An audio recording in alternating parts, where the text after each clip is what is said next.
You're always trying to convince me to buy the lies you're selling, but I refuse to be your victim.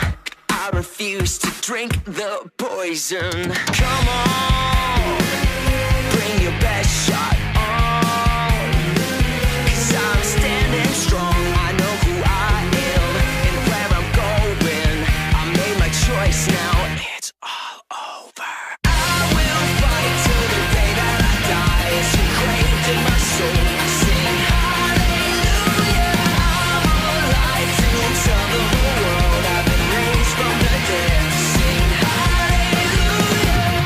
I'm not wasting any more time moving forward down out of mine.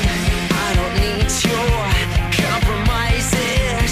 Keep your half-truths. I don't want them. Come on and bring your best shot on. Yeah, I am standing strong. I know who I am and where I'm going. Get out of my way. It's all over. I will fight till the day that I die. It's engraved in my soul. I sing hallelujah. I'm alive to tell the whole world I've been raised from the dead. I sing hallelujah.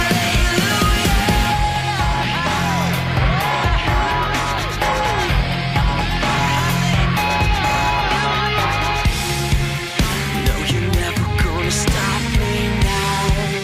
No, you're never gonna bring me down.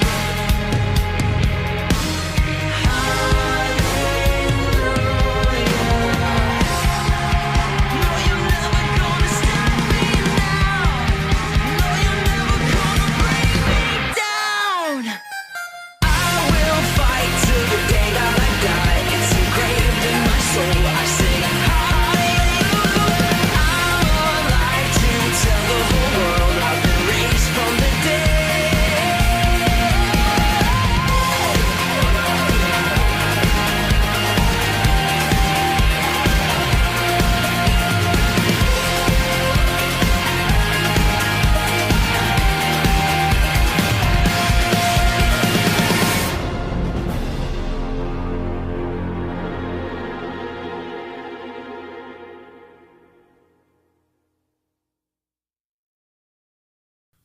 All right, we're about to get ready to get started. This is Chuck Walburn doing a DirectX 11 technology update. After that, we have lunch, and then we have more DirectX 11 talks. We also have Xbox talks in the other graphics room. Lots of good talks for both sides. I hope you brought a friend to sit in both rooms. If not, now there will be all the presentations online too, hopefully. Anyway, take it over to Chuck. Good morning. My name is Chuck Walborn. I'm an engineer at Microsoft. I've been doing these kind of conferences for several years now. And I lived through the joy of the Windows Vista and DirectX 10 launch. And I'm here again talking about DirectX 11 and Windows 7. Hopefully this time there will be fewer tomatoes thrown at us. So in 2008, we introduced the DirectX 11 API. We had a whole slew of talks from the Windows graphics team and from my team and others presenting on what was happening with DirectX 11. This, of course, took place before the OS shipped, before hardware shipped, before the drivers shipped, and before the down-level story was fully baked. So we have a lot of information to share with you today about all those final details when you're looking to adopt DX11 technology or ship titles using it. I also have the privilege of kicking off quite a few talks on this topic for this event. There'll be a lot more deep dives on direct compute, tessellation, block compression, and other things throughout the conference. So I hope you take the time to look into those talks. My talk, I feel, is a bit of a plumbing talk. There's a lot of stuff to cover, but I think it's all pretty essential information if you're going to work with this technology. And I hope I provide enough of a basis if you're not familiar at all and didn't attend any of these talks 2 years ago, or a year and a half. So the really high-level message with DX11 is that it's 10.1 with some additional stuff. So if you're already familiar with D3D10 or D3D10.1, this stuff shouldn't be that unfamiliar to you. If you've mostly been heads down on DirectX 9.0c, a lot of this stuff will be new information to you. The API design, the rendering pipeline is extended, so it's basically the same as the 10 model. We do enable a new set of DX11 hardware features. Obviously, every generation of DirectX, we have to keep up with where the hardware vendors are at. The big difference between 10 and 11, of course, is that we've accumulated a few generations of hardware. When we did D3D10, we did a reset to a known quantity. We had a pretty strong cap standard of what it was D3D10 hardware was, and now we're accumulating, again, more and more of these feature levels and hardware levels. As the result, we have a broader set of hardware that we support this time around. We support 11 hardware. We still support the 10 and 10.1 hardware. And then we extended a little bit further down than we did with D3D10 for some shader model 2.0 hardware in some limited form, and I'll get into that in a little bit. D3D11 works on Windows 7. It also works on Windows Server 2008 R2, which is essentially the same code base. And then we have a version of it available on Windows Vista as well as Windows Server 2008.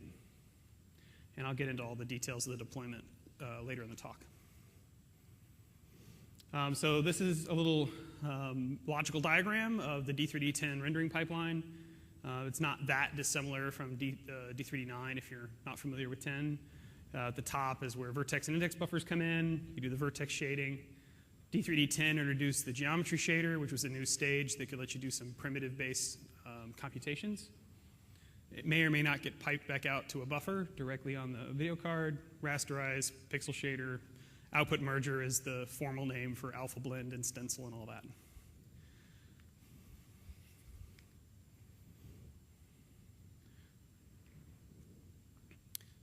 So with D3D11, we've added a couple new optional stages, and these are entirely around the tessellation feature. You don't have to use these, but if you're using tessellation and the geometry shader, you can potentially have quite a few shader stages involved. And there's a talk tomorrow in detail on tessellation. So another way to look at the API is what are the hardware features if you just ask me what it is DX11 does that you can't do already. There's pretty strong focus on multi-threading. Obviously, multi-threading, multi-core programming is the norm these days, and the DirectX API had never really evolved to really address these issues. With DX11, there was a lot of thought put into how do we make the DirectX render API work better in multi-threaded situations. This feature doesn't require the new hardware. It's emulated if the driver doesn't support it, and there's some interesting kind of levels of support that I'll talk about here in a moment. Direct compute is obviously a huge area of investment. We have a lot of interest in the GPU style computation. A lot of this work has been done by our partners in the past, and there's a lot of good learning there. This feature does require DX11 hardware for the full version, and then after GameFest last year, we announced that there was a limited version available on 10 and 10.1 hardware where the driver updates were available. And again, there'll be a talk later today that goes into detail on these. Then there were a set of features around HLSL Shader Model 5. Every time we do a DirectX rev, we typically have a new version of the shader model. The big focus for HLSL Shader Model 5, other than enabling some of the new hardware features and particularly compute, is around some new constructs for interfaces. There's been a long-standing request from customers for some time to have the CG-like interface. And then some hardware features that go along with that, which actually allow you to do dynamic reconfiguration of the shader without having to recompile it. It's called dynamic shader linkage. As usual, when we add a new construct to HLSL, there's a version of it that emulates on older hardware as best as it can. You can't get the actual dynamic shader linkage feature without DX11 hardware.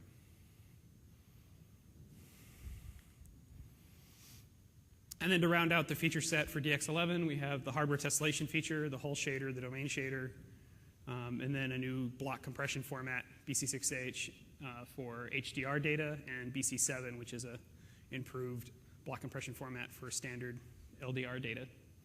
And there'll be a talk tomorrow morning in great detail on block compression. I encourage you to attend that if you're interested. So the question is, how do we capture all this information? We made a big deal when we did D3D10 about getting rid of caps, and I'll reiterate why that was such a pain again if you're not remembering those conversations.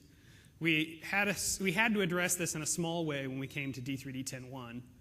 A lot of the features of 10.1 were things that didn't make the hardware schedule for D3D10, so we had to add a few more things, and that immediately created a case where not every feature in 10.1 was exposed in original generation cards, and we created this two-level tiering system for the hardware.